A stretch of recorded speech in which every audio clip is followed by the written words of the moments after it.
Olá, queridas alunas e queridos alunos.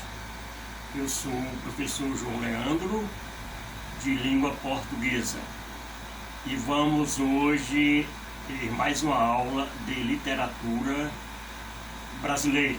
Literatura. E vamos falar sobre escolas literárias. Nós vamos falar um pouco da literatura portuguesa e da literatura brasileira, como foram essas escolas nessas duas nações. Pois bem, há várias maneiras de dividir a literatura brasileira. Autores como Alfeu Tessariol diz que nós podemos dividir a literatura brasileira em 3 períodos. O primeiro período, que vai de 1500 até 1836, quando começa o romantismo.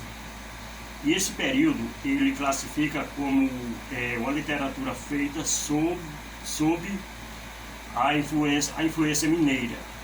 Por que influência mineira? Porque Minas Gerais era o foco econômico do Brasil.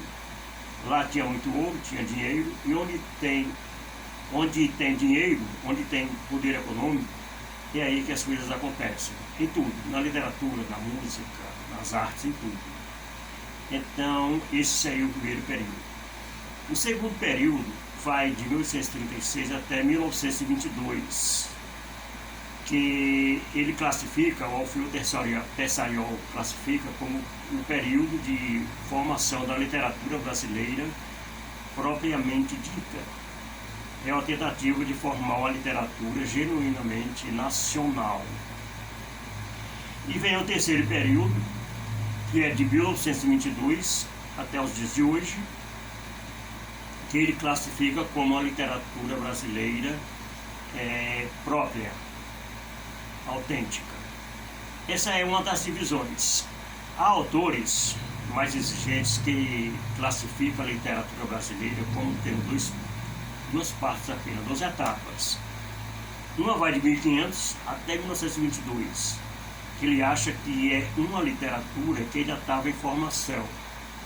Muitos autores discordam. Eu discordo, por exemplo, porque em todos os séculos o Brasil sempre teve uma literatura muito excelente. Então não faz muito sentido dizer que era uma literatura de formação ainda, tentando formar uma literatura nossa. E o segundo momento para esses autores mais críticos é de 1922 até os dias de hoje, que é o que eles classificam como a literatura genuinamente brasileira. Tudo bem? Uma outra forma que a maioria dos autores concordam, entre eles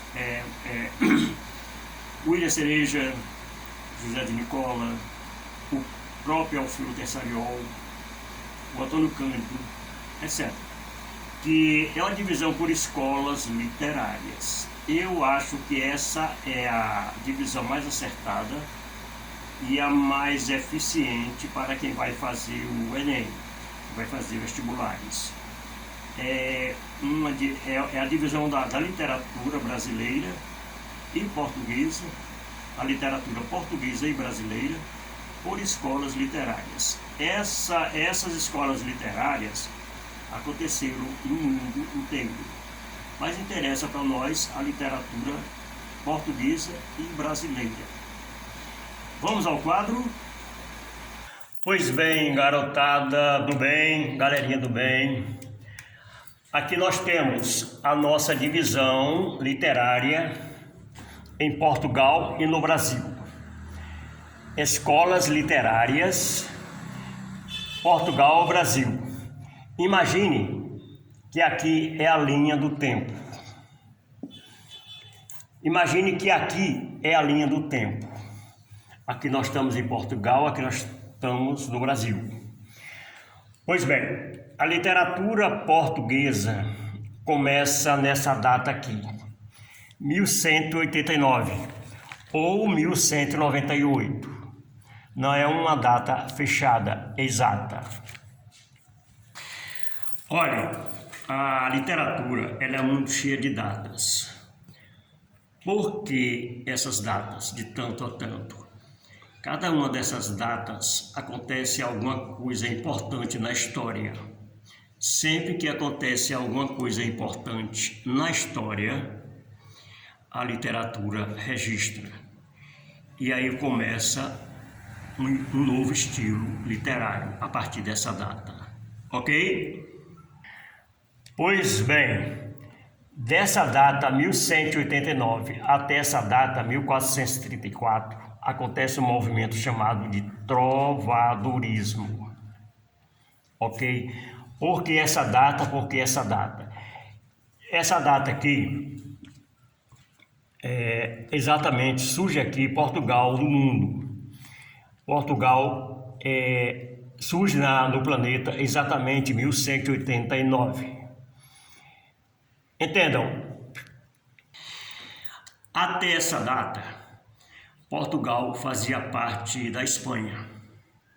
A Espanha ela era dividida em duas. Tinha o reino de Castela e o reino de Leão. E esses dois reinos estavam em guerra, como sempre, a humanidade em guerra. Do lado de Castela, o lado de cá, apareceu um general chamado Dom Afonso Henrique de Borgonha, que era um militar, um guerrilheiro, que ganhou muitas batalhas para o rei de cá. Refazendo, do lado de cá ficava o reino de Leão e o de lá o de Castela. E esse general ganhou muitas batalhas para o reino de Leão. Pois bem, como presente, esse Dom Afonso Henrique de Borgonha, ele ganhou como prêmio a filha do rei em casamento e ganhou uma faixa de terra exatamente como eu vou mostrar no mapa. Olhem, eu vou desenhar aqui mais ou menos como era a Península Ibérica. Digamos que aqui estava a Espanha, aqui estava a França, Itália e por aí vai. A Espanha era dividida em duas aqui. Reino de cá e o reino de lá. O reino de cá é que o general Dom Afonso Henrique de Borgonha, eu vou colocar o nome dele aqui, ó, Dom Afonso Henrique de Borgonha. Como ele ganhou muitas batalhas para o lado de cá, além de levar a filha do rei em casamento, ele ganhou uma faixa de terra aqui, ó, que se chamava Condado Portucalense. Aqui tudo era Espanha. A partir daqui, ele se mudou para cá. E aqui ele teve um filho, que também se chamou Dom Afonso Henrique de Borgonha, filho, que continuou as batalhas. Mas em determinado momento, o filho, o Dom Afonso Henrique de Borgonha, filho, começou a discordar do rei. Ok? As ideias do Dom Afonso Henrique de Borgonha, filho, não batia com as ideias do rei. Então foi o que ele fez. Ele brigou com o rei e fez a independência desse terreno aqui, do Condado Portucalense. E aqui nasce Portugal. Isso aconteceu em 1189 ou 1198, não se sabe ao certo. É uma data fechada. E a partir daqui surge Portugal no planeta. Ele ainda conseguiu um pedacinho maior daqui, ó, onde era Lisboa. Portugal ficou mais ou menos assim, ó. Esse terrenão aqui é Portugal hoje. Para que se torne um país, esse país novo aqui, esse terrenão aqui, precisava ter uma língua. Entenderam? E para se tornar uma nação, teria que ter uma língua. E aí surgem as primeiras tentativas da língua portuguesa. Como aqui nessa parte ficava a Galícia, a primeira tentativa de falar o português foi o galego-português. E por aí em diante, até chegar ao português como acontece nos nossos dias de hoje. Ok, garotada? Pois bem, moçada, Eu vou dividir essa aula de escolas literárias em duas partes, ok? A primeira parte é encerrar aqui e vamos logo em seguida começar a nossa segunda parte, ok?